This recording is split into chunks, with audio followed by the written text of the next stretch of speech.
Hey, Scott from Octava Engineering here, and today we are going to do a final run test on this Exlar actuator motor. So for final run test, I'm going to go to Motor and Final Test.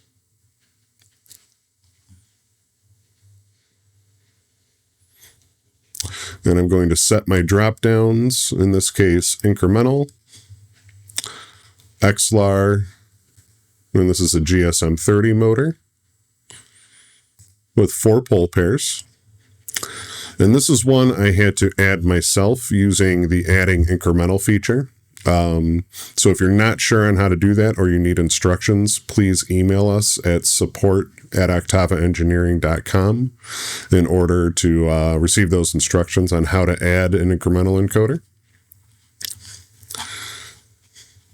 So you can see my drive, my RunWELL is connected to the system, status light green.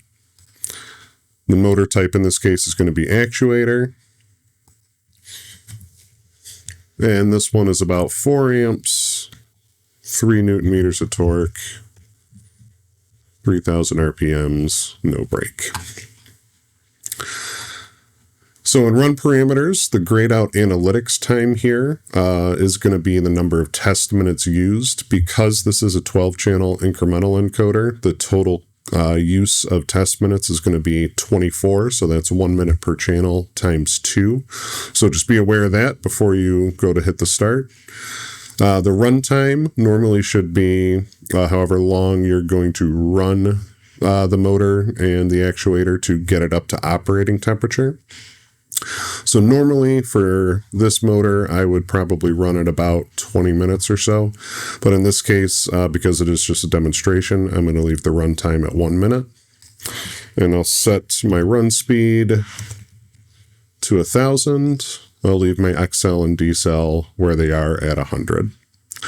So after you have those filled out, we'll click Configure Drive. And by default, all of our run modes, we're going to hit clear faults first to make sure the drive is not in a faulted state from a previous test or something like that. And before I click Enable Access, I just want to point out, when you go to set your Exlar or any actuator really up for a final run test, you want to do it on either the floor or a long table that has plenty of clearance and no obstruction of the actuator shaft, so this can move freely without bumping into anything. You also see that I have a vice grip clamped on to the end of this shaft. That is because left freely, it'll rotate as it extends or retracts in and out. And what we need is linear motion without circular rotation on that shaft to accurately count the revolutions on the encoder. So that's why I have it clamped down. You can use a C-clamp or something like that. Just don't use your hands. So as long as that's secured and we're only getting linear in and out motion, that is what we're looking for. So I'll go ahead and click Enable Access.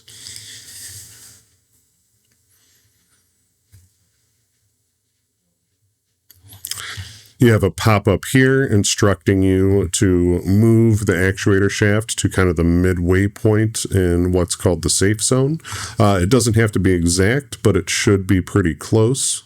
So as soon as you read this and acknowledge this, you can close this window and then use these jog buttons to manually manipulate the actuator shaft until it's at about the halfway point.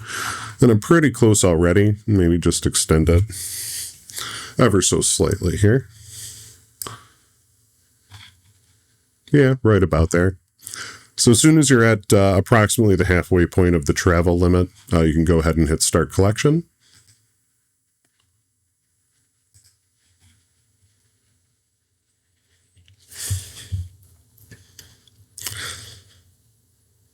Now the first step is a calibration procedure, where it's going to verify movement from the encoder, make sure everything's connected properly, and it's also going to verify the outer and inner travel limits. So you can see that was the outer. I flipped my flipped my wrench there. And now it is retracting to find the inner travel limit. All right, so that was the inner travel limit.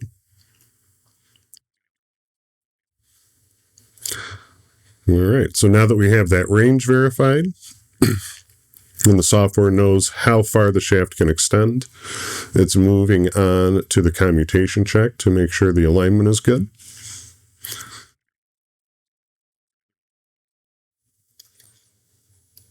All right, that's looking pretty solid. I think that should pass.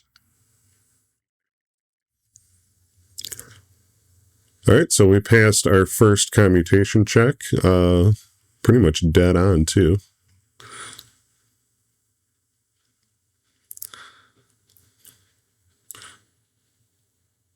So now we are simulating a load test on the stator windings, basically measuring the amperage and letting those windings draw as much current as they can based on, what's allowed for my settings there. And just do a health check of the stator, which will be included in the final report.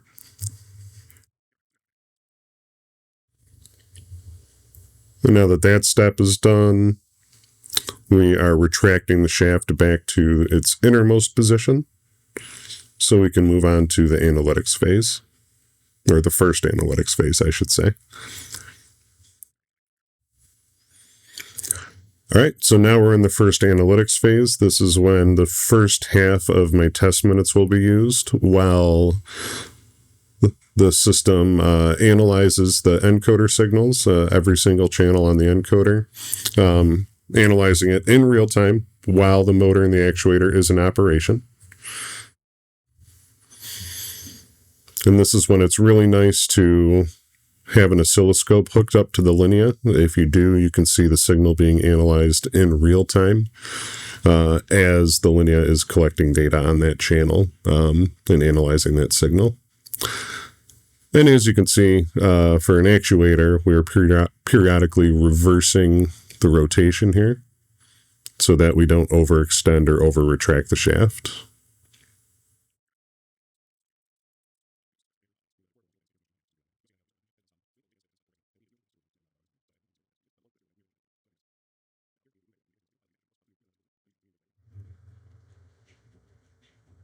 All right, and we're on the 11th minute, so our Analytics 1 phase should be nearly complete here.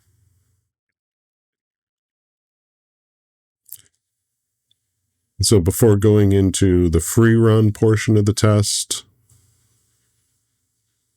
software is just retracting that actuator shaft back in.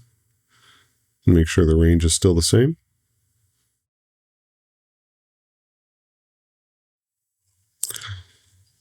All right, so now we're in the free run mode. So normally I would set this for about 20 minutes for a motor this size to get it warm and up to temperature. And then you could also take this time to listen for any kind of bearing noise, feel for abnormal vibration, especially listen mechanically to how the actuator shaft is moving.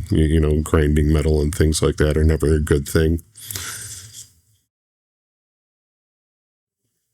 Now that the free run portion is over, once again retracting the shaft to its innermost position.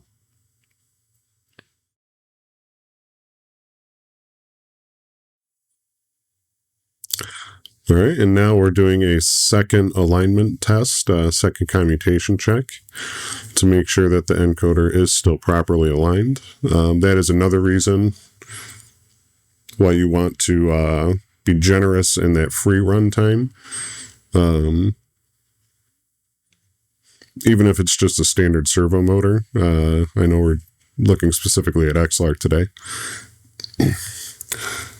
But you want that motor to run long enough that if there's something wrong physically with the encoder connection, a screw is loose, a coupler is damaged, something like that, if it drifts out of alignment, it would do that during that free run time.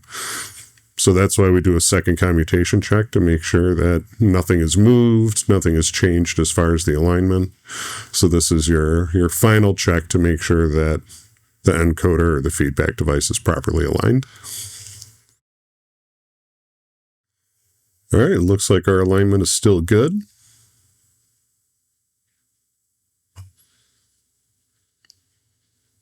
And so now we are on to the final analytics module, where the rest of that 24 test minute block is going to be used up. Checking the encoder signals again, except now the motor, the actuator, and the feedback device presumably would all be up to temperature, operating temperature.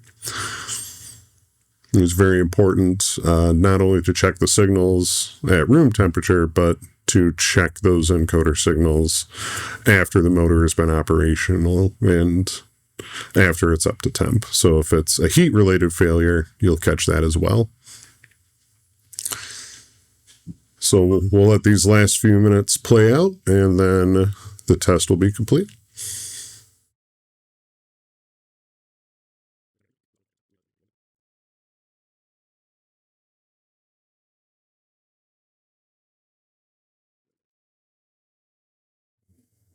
All right, and we're into our last minute again, which means the final test run is almost complete. Okay, so once it finishes the second analytics phase, our report worksheet pop-up shows up here. You fill out your information.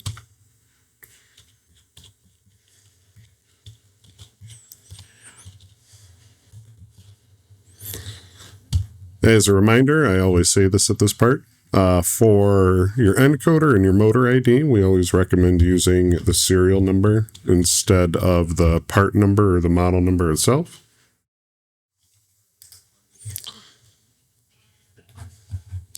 Then once you have that filled out, click Save and Show, and this report is automatically saved to your PC. You can also save it as a PDF. Just be aware, if you go to save it as a PDF and print it out hard copy, this one would be a 25-page full color report. But as you can see, here's the information we entered. Here's our summary. So encoder condition excellent at 97%. Verification that it passed the commutation test. And then you can go in here and view all the individual channel data.